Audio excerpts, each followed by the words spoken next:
Vamos a ver entonces hoy el tema 7. Perdón, voy a apagar un momentito esta luz que dicen que se ve un poco mejor.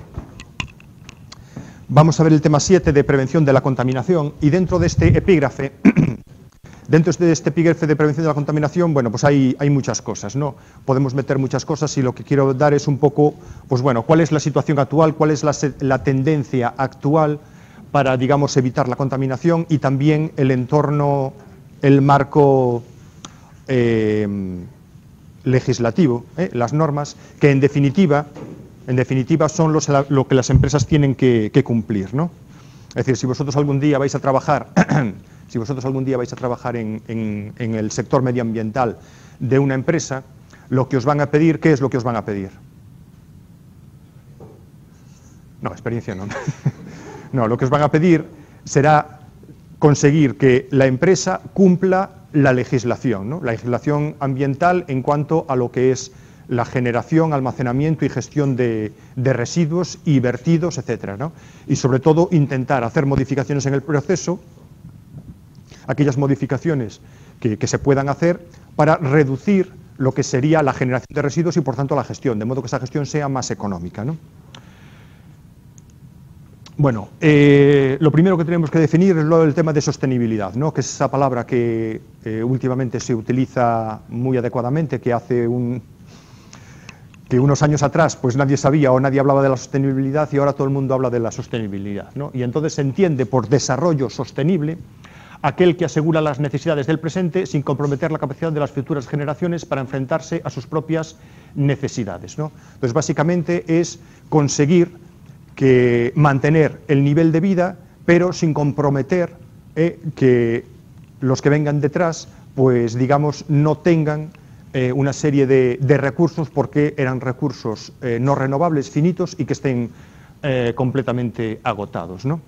Entonces, bueno, hay, digamos, que definir, ¿no? Es decir, ¿cómo se puede definir si un sistema es sostenible o no es sostenible, ¿no?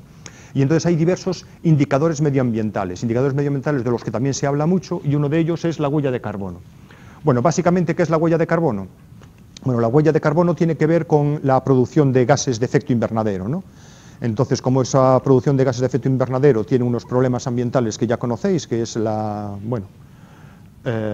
posibilidad de modificación del clima, etcétera, pues entonces lo que se intenta es reducir las emisiones, ¿no? Y para reducir las emisiones, uno lo que tiene que saber es, primero, cuánto emite, ¿no?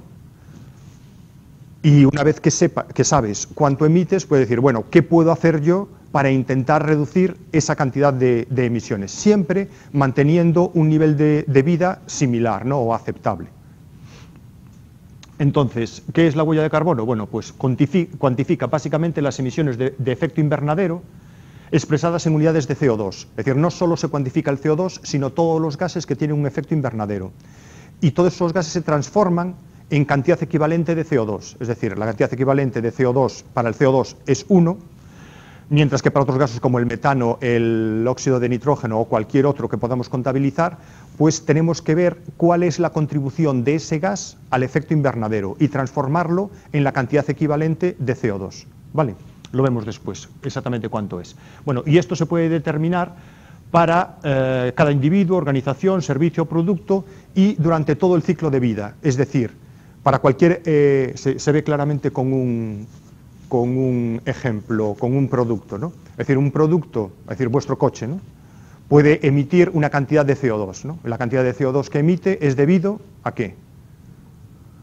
Al consumo de combustible. Pero bueno, el coche consume más cosas que esas, ¿no? Cuando vais a cambiarle las ruedas, esas ruedas han sido fabricadas en un proceso que ha emitido también gases de efecto invernadero. Por lo tanto, hay que tener en cuenta no solo la emisión de combustible, sino todo lo demás.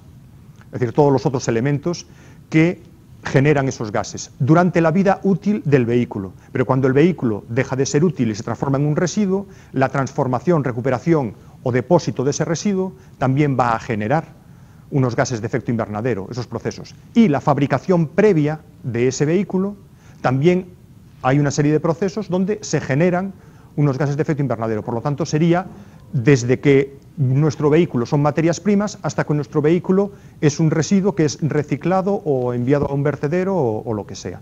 Es decir, durante todo el periodo de vida, desde la cuna hasta la tumba, que es lo que vamos a ver después en lo que es el análisis de ciclo de vida.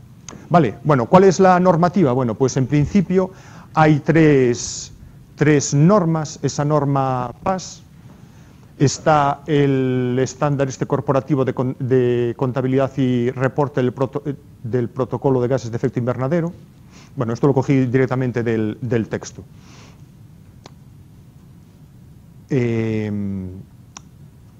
Lo digo porque parece que suena así un poco mal, pero a lo mejor es debido a una traducción, pero lo cogí directamente de la memoria. Y después, bueno, pues quizás lo que deberíamos hacer, o lo más recomendable, que sería las normas ISO, ¿no? Las normas ISO, que bueno, que también están traspuestas a la norma española y que nos dicen cómo calcularlo, ¿no? Por tanto, hay que ir a la norma, leerlo, ¿no? Y básicamente determinar. Y nosotros podríamos determinar, bueno, pues cada uno podría determinar su huella de carbono, o podemos determinar la huella de carbono para una organización, para la universidad, para un producto determinado, para lo que sea. Vale, bueno, no sé si sabéis, pero la universidad sí que lo ha calculado, y entre las contribuciones que había, el elemento más marcado era el transporte, ¿no? Porque, bueno, si estamos a una determinada distancia de la ciudad, todo ese transporte genera una huella de carbono. Bueno, pues contabilizaban el transporte, pues, no sé, el consumo de eléctrico, el consumo de agua, otras energías que se pueden estar consumiendo, etcétera, y el transporte era el elemento que más contribuía a la huella de carbono de la universidad, ¿no? Afortunadamente parece ser que esa huella de carbono iba bajando en los últimos años. ¿Cómo se puede reducir la huella de carbono?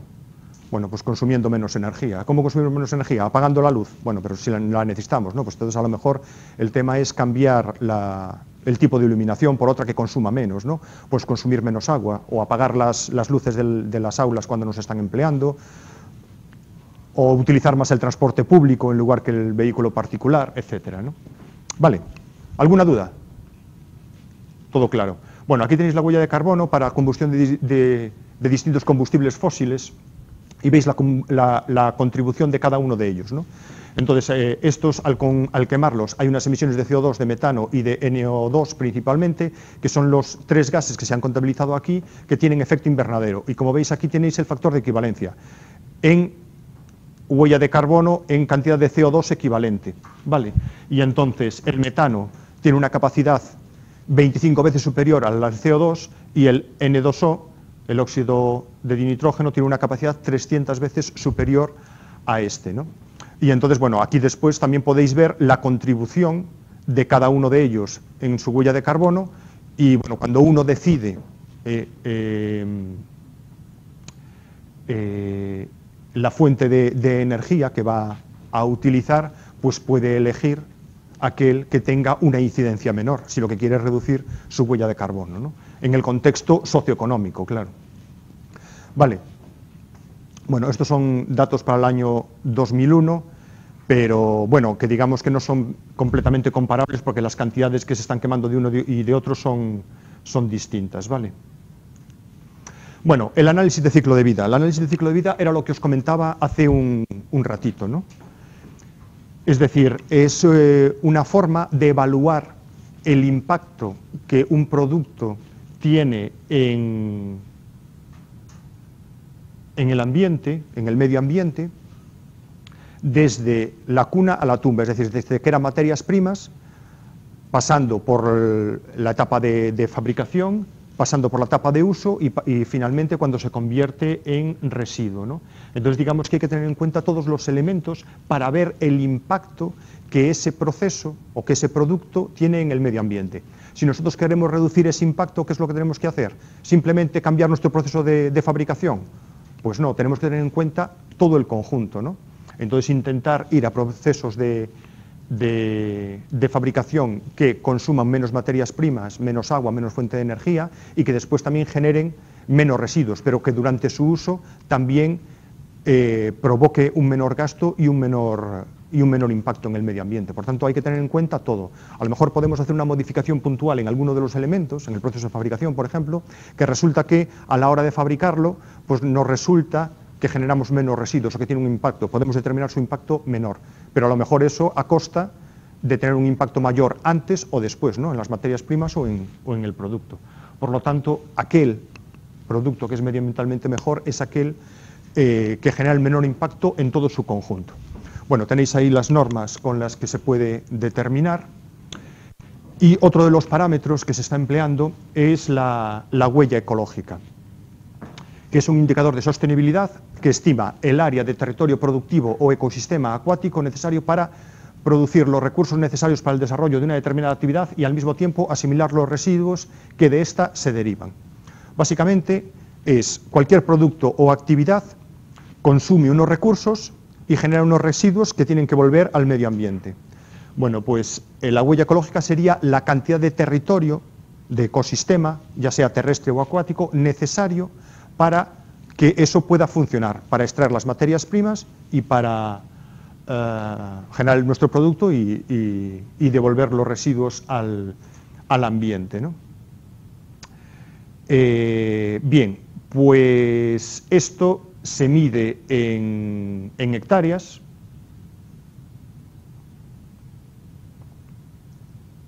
Y lo podemos comparar con la biocapacidad, ¿no? Que sería, digamos, bueno, lo podemos leer mejor, ¿no? La cantidad real de hectáreas per cápita de los ecosistemas productivos en determinada región, considerando el territorio necesario para la absorción de CO2, el terreno agrícola, las superficies de pasto, la superficie forestal, las áreas directamente utilizadas y el territorio reservado para la biodiversidad. Es básicamente, sería como decir qué cantidad de terreno, de ecosistema, tenemos nosotros disponible para nuestra huella ecológica. Y el tema es que nos podemos encontrar que cuando vamos a comunidades concretas o a países concretos, resulta que su huella ecológica es mucho mayor que su territorio, o es algo mayor que su territorio. ¿Eso qué significa? Bueno, pues significa ese déficit ecológico que hay ahí, ¿no? Es decir, que el impacto que tiene sobre el medio ambiente es mayor que el terreno que tiene, ¿no?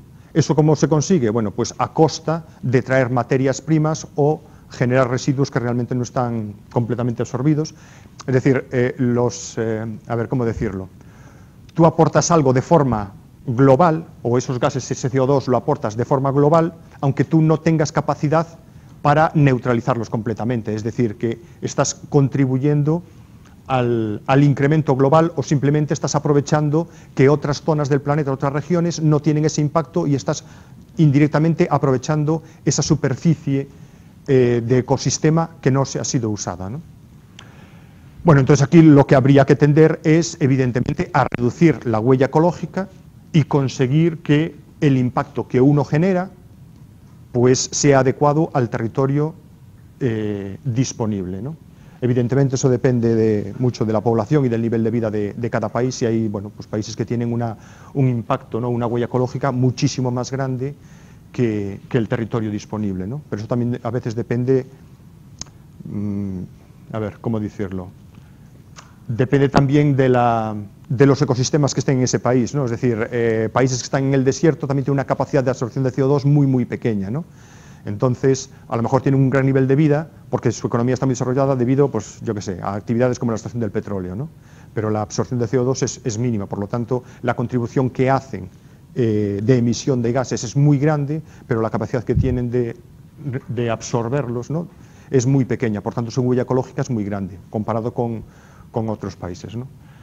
No sé exactamente cómo está el tema, pero me parece que, bueno, la mayor parte de los países desarrollados tienen una huella ecológica superior a su superficie, ¿no? Por lo tanto hay un déficit. Sí. ¿Asimilar los residuos que se derivan se refiere solo a que los asimile el medio ambiente o también por procesos industriales? No, se refiere a la cantidad de CO2 que se emite, ¿no? Y entonces que esos ecosistemas sean capaces de absorber ese CO2 que se está emitiendo.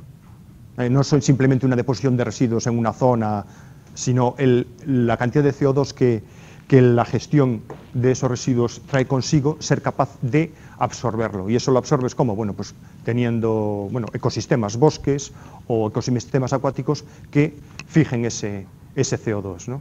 A ver, eso tiene mucho que ver ahora con esto de las empresas, que cuando te compras un coche, pues resulta que puedes neutralizar las emisiones de CO2 de no sé cuántos kilómetros que recorras con el coche y entonces están generando o están, bueno, es decir, con lo que tú pagas del coche, una parte se destina a generar un bosque en no sé dónde que va a absorber una determinada cantidad de CO2 que compensaría las emisiones que tú vas a hacer al utilizarlo, ¿no? Pues esa es la... Bueno, por ahí va la idea, ¿no? Bueno,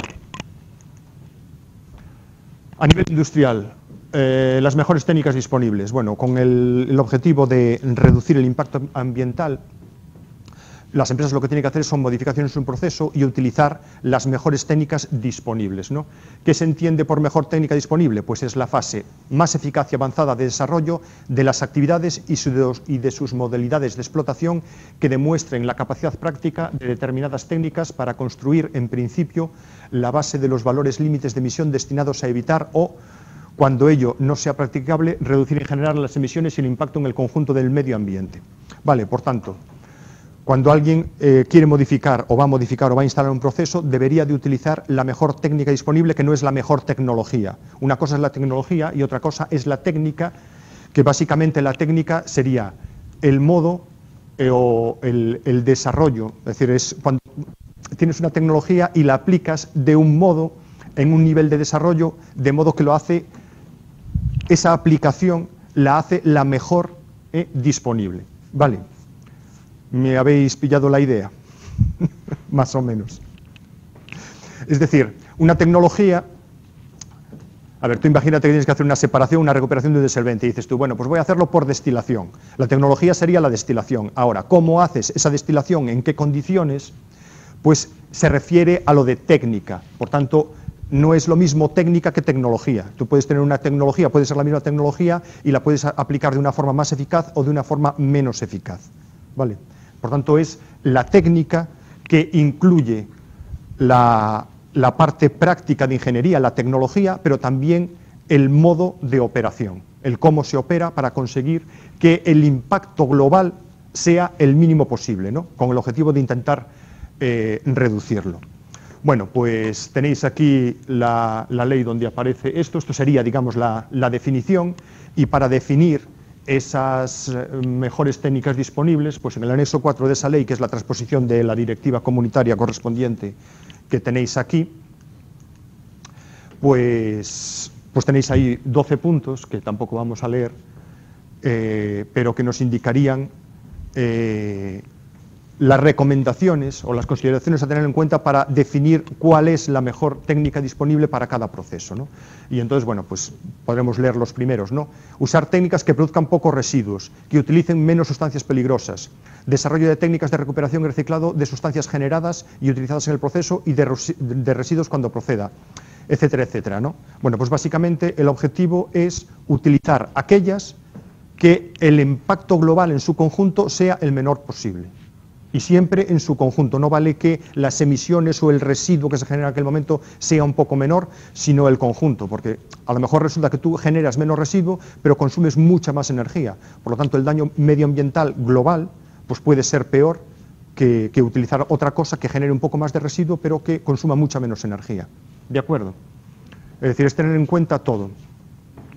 Bueno, pues las empresas, como vosotros imagino que sabéis, aunque solo sea por verlo, pues bueno, hay una legislación ambiental y que tienen que aplicarla, ¿no? Y entonces uno de los temas a los que se tiende son a estos sistemas de gestión ambiental, ¿no?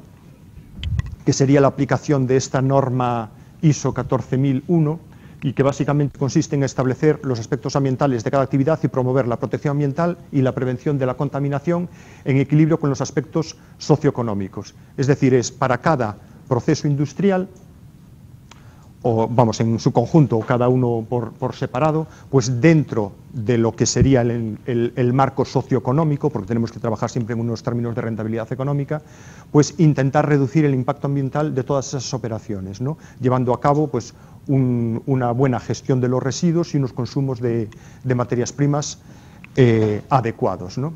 Y entonces, bueno, pues esto ¿Cómo se justifica? Bueno, pues se justifica con una empresa de certificación que, una vez implantado ese sistema, pues nos dice, bueno, pues aquí hay un sistema de gestión ambiental, y ese sistema de gestión ambiental implica que periódicamente la actividad es revisada y hay que marcar, digamos, unos objetivos e intentar cumplir esos objetivos con el objetivo final de ir reduciendo cada vez más lo que sería la generación de los residuos y el impacto ambiental en general. ¿Vale? Bueno, otro de estos sistemas es el EMAS, este es voluntario, este es a nivel europeo y, bueno, básicamente es la misma idea, ¿no? Para aquellos sistemas, para aquellas empresas o organizaciones que han generado un sistema, que han implantado un sistema de gestión medioambiental, pues tener este sello pues es, digamos, un sello de garantía medioambiental, de calidad medioambiental, ¿no? Bueno, ¿por qué es importante tener esto? ¿Por qué es importante tener esto las empresas? Sí, básicamente generan un valor añadido, ¿no? Y entonces, bueno, cuando uno también tiene unos criterios de calidad, no solo de calidad de producto, sino después de responsabilidad medioambiental, pues el tener estos sellos aseguran que las cosas se han hecho como deben de hacerse, ¿no? ¿Esto es lo mismo parecido a lo que aplican en Estados Unidos a los edificios? Ponen como señal, tengo empresas que yo creo que ponen logotipo platino o logotipo certificación. Pues no lo sé seguro. No lo sé seguro, ¿eh? No sé exactamente el sello ese qué es lo que significa. Vale. Pero bueno, en principio, hoy en día, pues bueno, las grandes empresas quieren certificarse, ¿no? Y tener estos sellos que indican, bueno, que hacen las cosas de una forma rigurosa y con una cierta calidad y responsabilidad medioambiental, ¿no?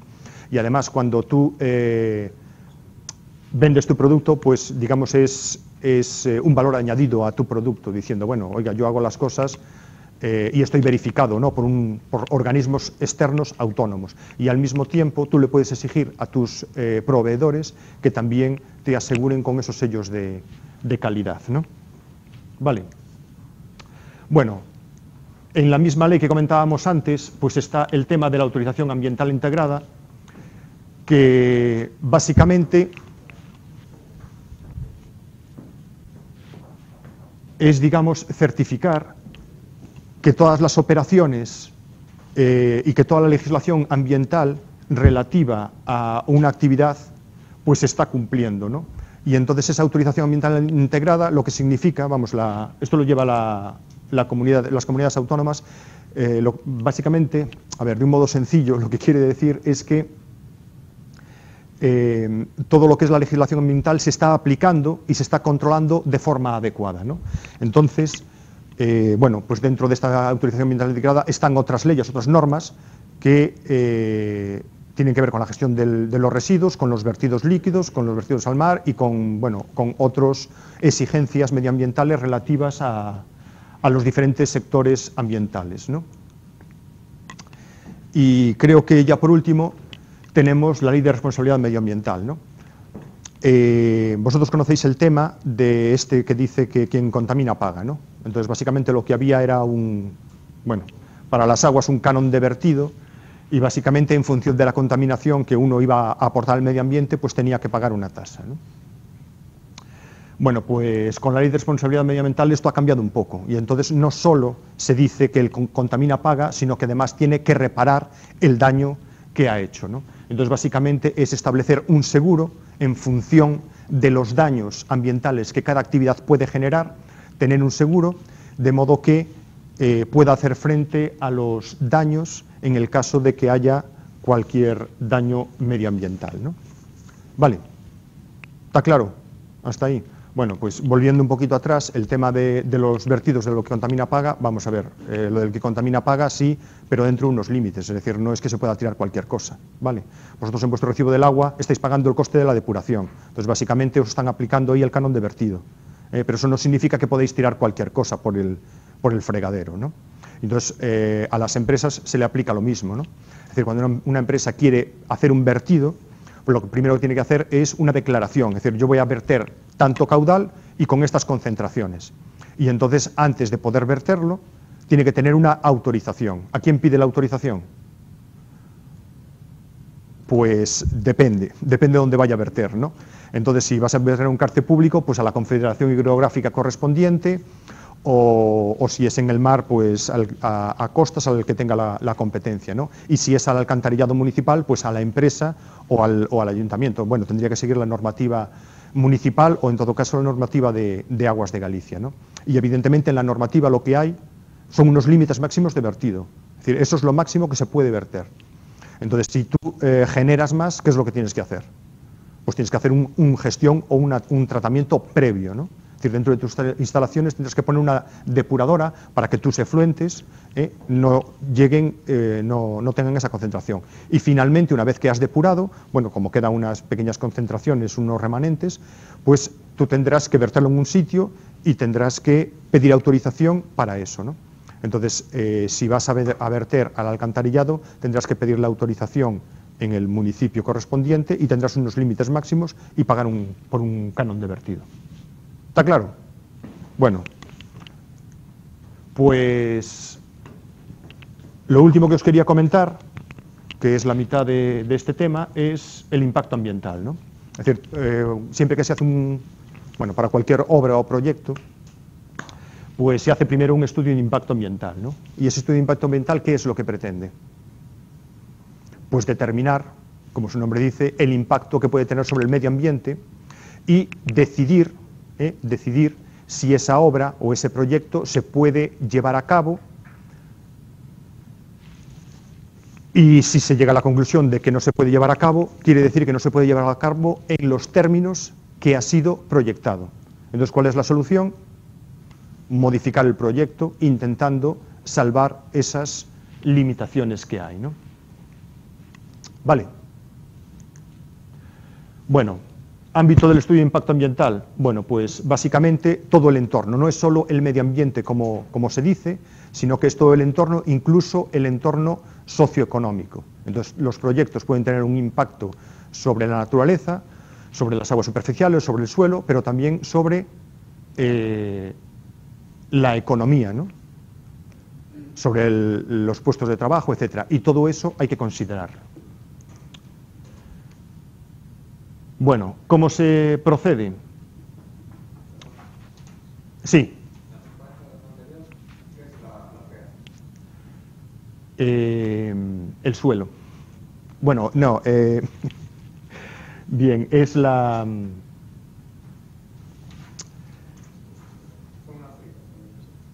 sí, no, a ver, creo que es la capa... Sería como la biosfera, ¿vale? De todos modos, déjamelo comprobar, porque ahora me has dejado así un poco descontrolado. Efectivamente, sí, no, ya lo sé, el resto está claro. Yo creo que es la biosfera, ¿vale? De todos modos, lo veo y os lo comento. Bueno, el procedimiento. Básicamente, cuando uno hace un estudio de impacto ambiental, lo lógico sería hacer el estudio de impacto ambiental previo a la actuación. Es decir, se hace un proyecto. Cuando el proyecto, una vez redactado el proyecto, se hace el estudio de impacto ambiental y entonces se autoriza el proyecto o no, ¿vale? Pero en ocasiones ese impacto ambiental se realiza durante la realización del proyecto o a posteriori, con lo cual digamos que las actuaciones habría que tomarlas con carácter, bueno, hacia atrás, ¿no? Es decir, habría que intentar paliar los efectos negativos que se hayan podido producir, pero vamos, que lo interesante sería hacerlo a priori, ¿no? Bueno, entonces, el procedimiento. Bueno, pues básicamente el procedimiento consiste que aquel que es el promotor del proyecto presenta el proyecto y la administración evalúa o realiza ese estudio de impacto ambiental y finalmente, bueno, pues da una resolución, ¿no?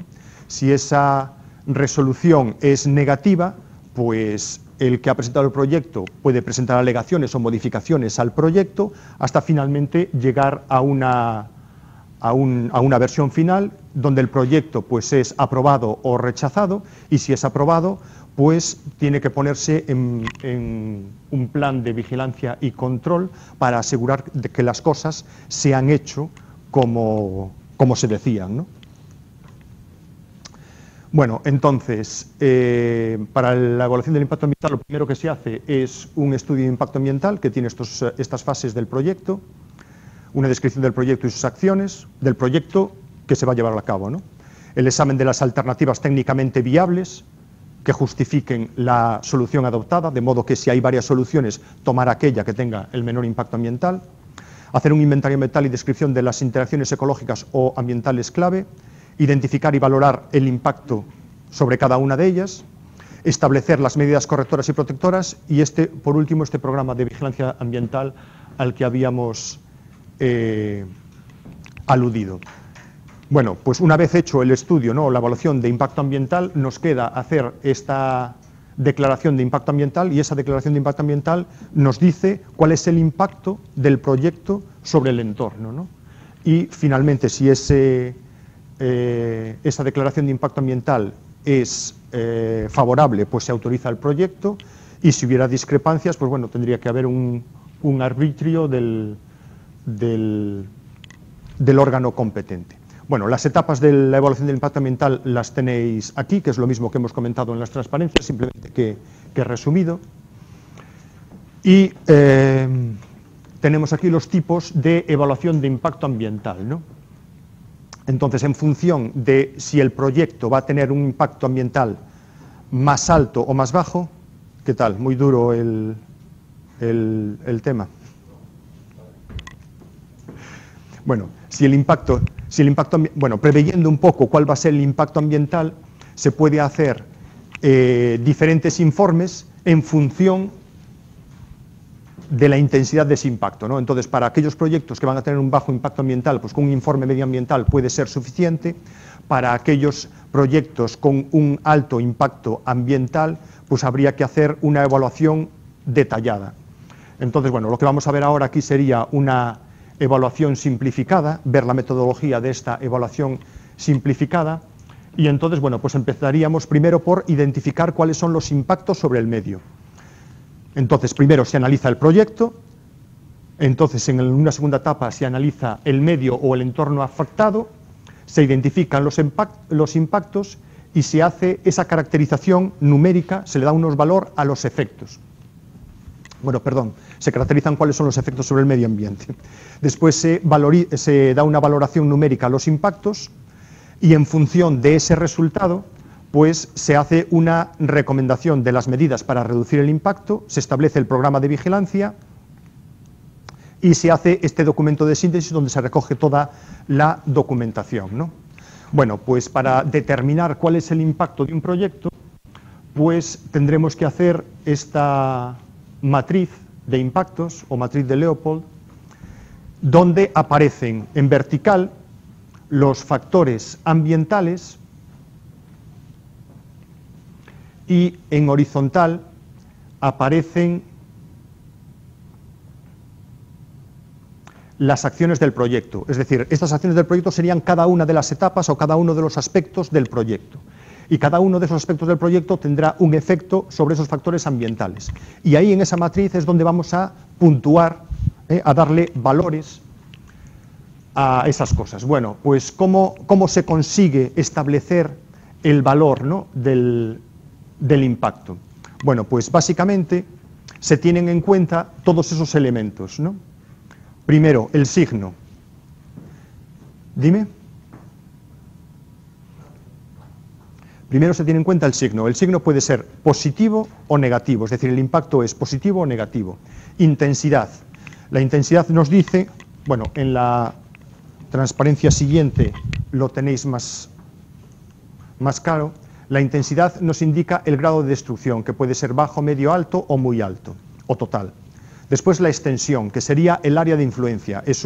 La extensión sería un efecto puntual o un efecto en un área mayor. El momento se refiere al tiempo, ¿no?, en cuando se manifiesta. Entonces puede ser a largo plazo, a medio plazo o inmediato. Es decir, el impacto puede ser inmediato o puede simplemente notarse a medio o largo plazo.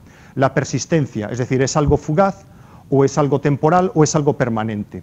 La reversibilidad, es decir, hay un impacto y ese impacto permanece en el tiempo y es irreversible, o cuando cesa la actividad ese impacto retorna y sería reversible, ¿no? Y puede ser reversible a medio plazo o a corto plazo. La sinergia hace referencia a si diferentes elementos se combinan entre sí para dar lugar a un impacto mayor que los elementos individuales, ¿vale? Entonces, algo sinérgico significa que cuando sumamos dos elementos independientes, la suma no es... vamos a ver, el efecto conjunto no es la suma de los efectos individuales, sino que es mucho mayor. Y entonces puede ser muy sinérgico o sin ningún tipo de sinergia.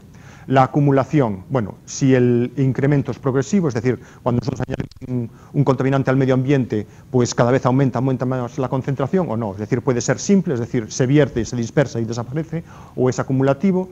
La relación causa-efecto, es decir, hay un efecto directo entre el impacto y un suceso, directo o indirecto. Periodicidad, es decir, si ese vertido o ese efecto pues es irregular, periódico o es continuo. La recuperabilidad, es decir, si es recuperable fácilmente o irrecuperable. Y finalmente, el último, que es la importancia, que es una combinación lineal de todos estos. Entonces, esta importancia es esta suma, ¿vale?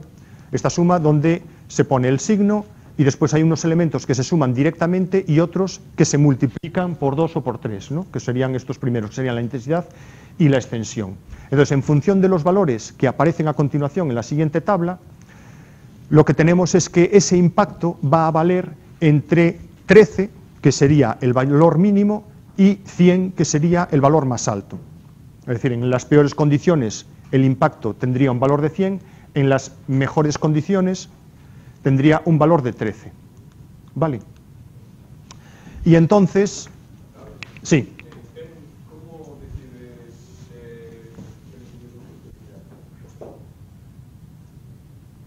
¿Cómo decides Bueno, después vemos un ejemplo y creo que lo vais a ver más claro. Entonces, a ver, si tú tienes, no sé, una emisión de gases de combustión, por ejemplo, ese impacto sobre la atmósfera o sobre el entorno, bueno, dependiendo de los componentes que tenga, si son inertes o son contaminantes, bueno, pues tendrá un impacto y en principio negativo, ¿no? Pero esa actividad genera unos puestos de trabajo, por ejemplo. Entonces ese impacto es positivo. ¿Vale? Lo que se me ocurre ahora. Los grados, bajo, medio... Lo tienes que... valores tabulados. Sí, estás en este proceso, en esto los tienes aquí. Estos serían los valores. A ver, que a lo mejor no me he explicado bien. Los valores que tenéis que poner... Que tenéis que elegir son estos, es decir, tú dices, bueno, tengo un proceso, pues no sé, una planta térmica que emite gases, ¿no? Y dices tú, bueno, pues hay una emisión de gases, ¿qué impacto tiene? Bueno, pues un impacto negativo. Y dice, y es, no sé, la intensidad, baja, media, alta, muy alta, total, no sé qué, bueno, pues depende de lo que vayas a quemar, depende del tratamiento de gases que hagas y después lo que finalmente emitas. Entonces, tú puedes decidir si esta intensidad es baja, media, alta, muy alta, entonces pondrás un 1, un 2, un 4, un 8, lo que sea.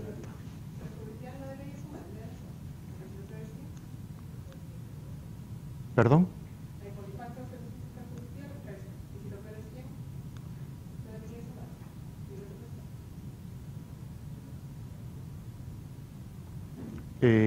Vale, pero digamos que al final a ti te queda un valor global y digamos que el impacto es cuanto más negativo sea el este, peor es, cuanto más positivo, mejor es. Vale. ¿Eh?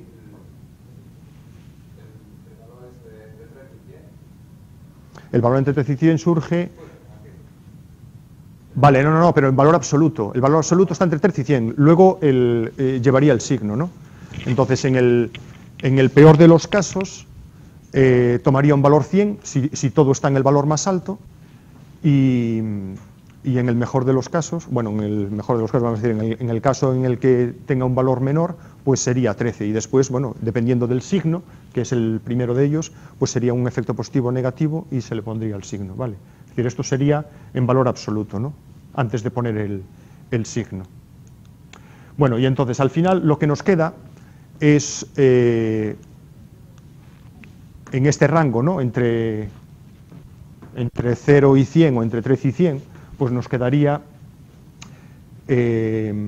la importancia, ¿no?, de ese impacto, pues podría ser irrelevante si es un valor inferior a 25 en valor absoluto, y sería crítico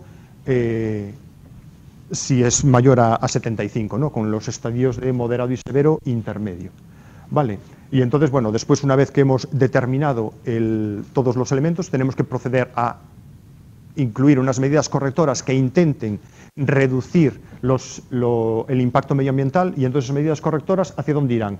Pues irán precisamente a aquellos destinadas, ¿no? Irán diseñadas a reducir aquellos impactos que tomaron los valores más altos, ¿no?, de estos que tenemos aquí, bueno, en la importancia, ¿no?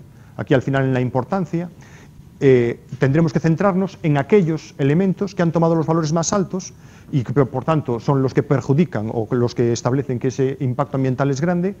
Tendremos que ir hacia ahí para establecer las medidas correctoras y después el programa de vigilancia, ¿no? Bueno, pues aquí os pongo un ejercicio que es para la evaluación de impacto ambiental de una planta de refino de aceites animales y vegetales. Y bueno, lo primero que hay que conocer es el proyecto, ¿no? Es decir, cuáles son las etapas. Entonces, básicamente hay una serie de etapas donde lo que se hace es purificar esos aceites. Y una vez que tenemos esos aceites refinados, pues en función del objetivo, ¿no?, a qué proceso se destinen, pues habrá unos tratamientos finales. Y entonces hay unos servicios auxiliares que generan residuos, que pueden ser, bueno, pues esto, ¿no? El aceite mineral para la maquinaria, se genera un aceite mineral usado, hay unos lodos de limpieza de tanques y hay unos lodos de depuradora. Sí.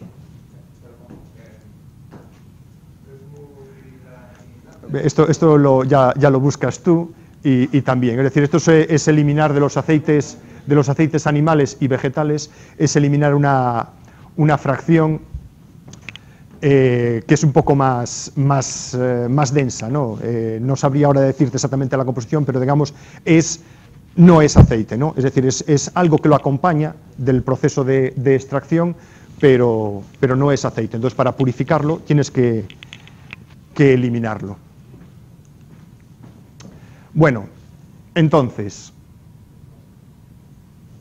metodología. Primero, identificar los impactos, cuantificarlos, establecer las medidas correctoras y hacer el documento de síntesis. Esto ya lo hemos comentado. Bueno, ¿cuáles son las acciones del proyecto susceptible de producir impacto ambiental? Bueno, pues hay una generación de ruido debido a la actividad, hay una contaminación atmosférica, porque bueno, hay una caldera que genera energía, no sé qué, se generan unos gases y por tanto esos gases contaminan la atmósfera. Hay generación de sólidos industriales, sólidos asimilables a urbanos, vertidos líquidos, contaminación por olores y otro factor que es la generación de empleo.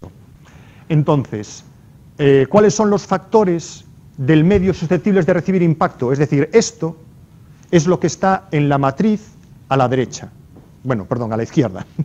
Me refiero en vertical, ¿no? Y entonces tenemos el medio físico y el medio socioeconómico. Vale, y entonces es aquí donde tenemos que poner la matriz.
va a tener nuestra actividad, va a tener bueno, la empresa va a tener una actividad solamente diaria, ¿no? Durante el día, quiero decir, y no por la noche, por lo tanto ya no hay impacto de noche. Y simplemente el impacto, la generación de ruido tendría un impacto ahí y va a tener un impacto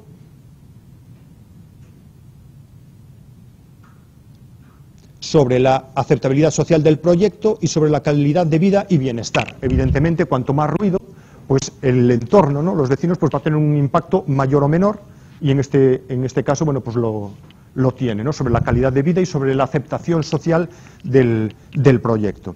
Bueno, pues entonces, lo primero que hay que hacer es, para cada una de esas etapas que nosotros hemos identificado,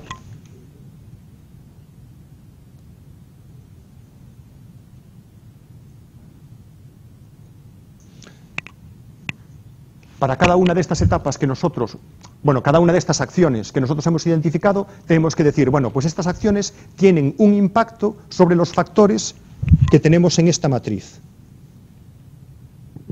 Hasta ahí claro, ¿no? Y entonces digamos que llenamos de X esa matriz, ¿vale? Entonces, una vez que llenamos de X la matriz y sabemos qué es lo que tenemos que evaluar numéricamente, pues pasamos a evaluarlo numéricamente. Por lo tanto, ese 27 que nosotros veíamos, o este 39 que nosotros vemos aquí, ¿de dónde sale realmente? ¿De dónde sale ese 39?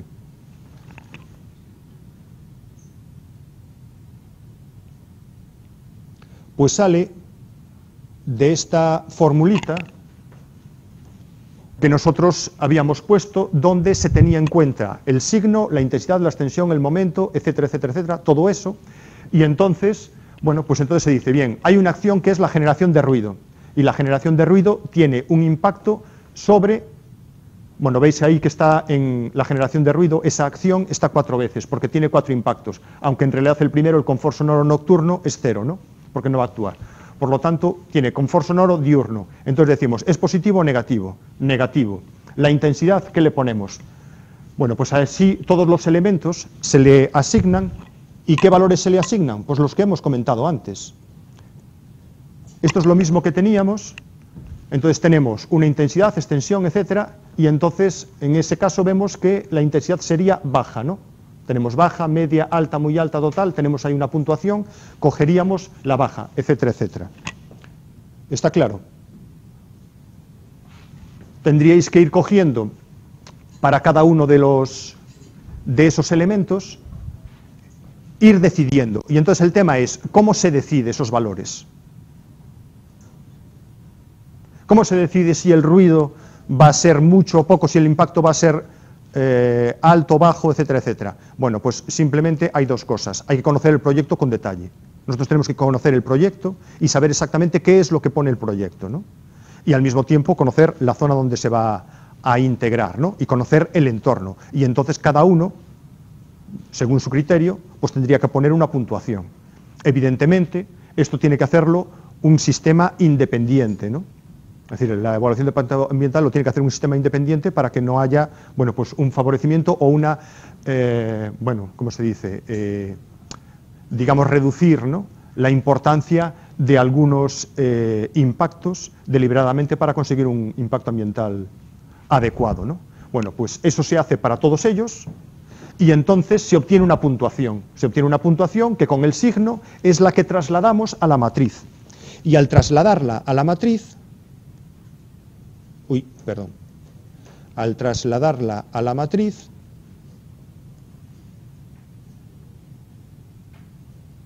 pues aquí, en esta parte de la matriz, tenemos todas esas puntuaciones, es la importancia de cada uno de esos impactos que las acciones del proyecto tienen sobre los factores medioambientales afectados. Y entonces empezamos a sumar.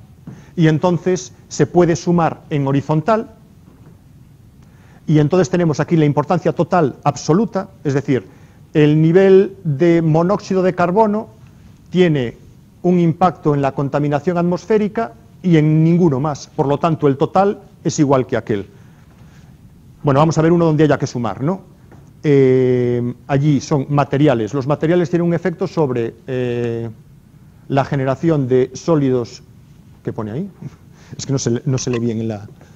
Generación de sólidos industriales, efectivamente, aquí pone generación de sólidos industriales, generación de sólidos, bueno, son residuos asimilables a residuos sólidos urbanos, y generación de vertidos líquidos.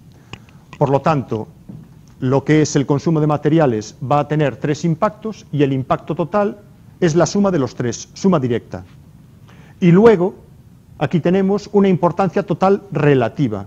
¿Cómo se determina la importancia total relativa? Pues simplemente, aquí en la matriz lo tenéis, si os ponéis encima, podéis ver que la importancia total absoluta la está siendo dividida por el peso que le hemos dado. De modo que la puntuación que tiene la estamos normalizando en función del peso. De modo que, aunque el impacto sea muy grande, el valor sea muy grande, si nuestro peso es muy pequeñito, va a tener al final una contribución pequeña, y al revés. Si, por ejemplo, aquí nosotros le hemos dado al tema esto de contaminación y tal, tiene unos valores superiores a los otros, por lo tanto, van a, digamos, a estar más resaltados en el valor final que los otros, ¿no? Bien, pues entonces para cada uno de ellos tenemos la importancia absoluta, que es la suma directa, y la importancia relativa, que es la suma directa dividido por el peso correspondiente. Y bueno, evidentemente esto está dividido en bloques, y entonces, por ejemplo, en el primer bloque, que es el aire, tenemos varios elementos, aquí la importancia relativa de cada uno de ellos, y al final tenemos la suma global. La suma global es la suma de todos estos, o dicho de otro modo, es la suma de todos estos dividido por aquel otro. Bueno, en realidad no es lo mismo, ¿no? Sería la suma de todas estas contribuciones. Entonces tenemos una contribución para este apartado, otra para este, otro para este, y todo eso se va sumando hacia abajo, y al final lo que nos queda es el impacto total del proyecto, que está en una escala de 1 a 1000, aquí en este caso está de una escala de 1 a 1000 porque el relativo, bueno, lo veis allí, ¿no? Que es 1000, todas esas contribuciones son 1000, y este otro, que ya está normalizado, que es el que varía desde 0 a 100, nos da una puntuación de menos 44. ¿Eso qué significa? Menos 44. Es decir, nosotros hemos visto todos los impactos, hemos cogido todas las acciones del proyecto, hemos visto esas acciones del proyecto, a qué factores afectaban, y hemos determinado la importancia de esos impactos. Le hemos dado una puntuación, hemos corregido esa puntuación con esos pesos que hemos puesto inicialmente, y al final nos ha salido un 44, un menos 44. ¿Qué significa eso? Que el impacto del proyecto es, bien, moderado, efectivamente, es negativo, es decir, hay un impacto ambiental negativo, pero es que ese impacto ambiental no es muy importante, no es moderado. En la escala que teníamos,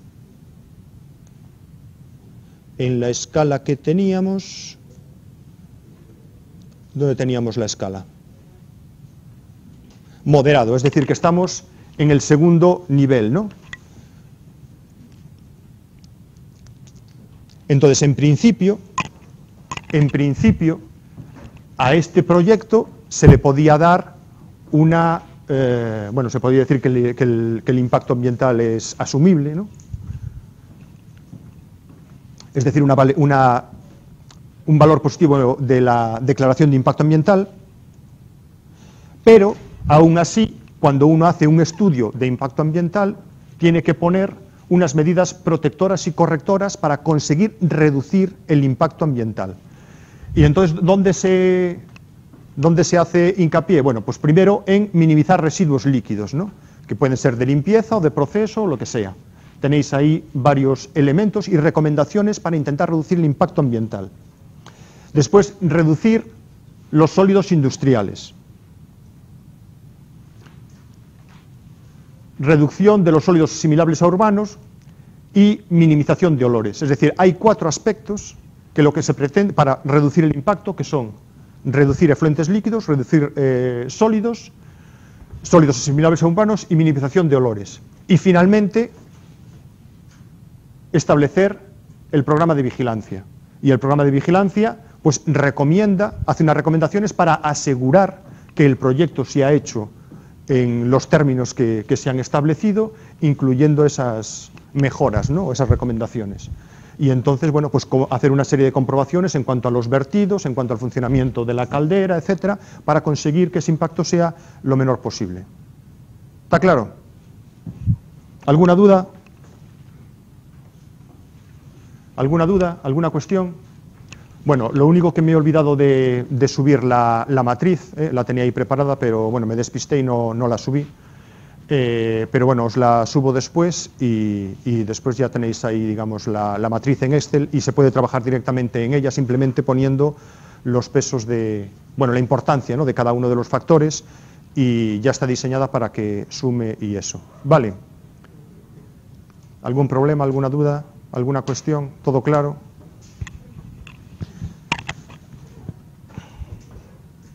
Bueno.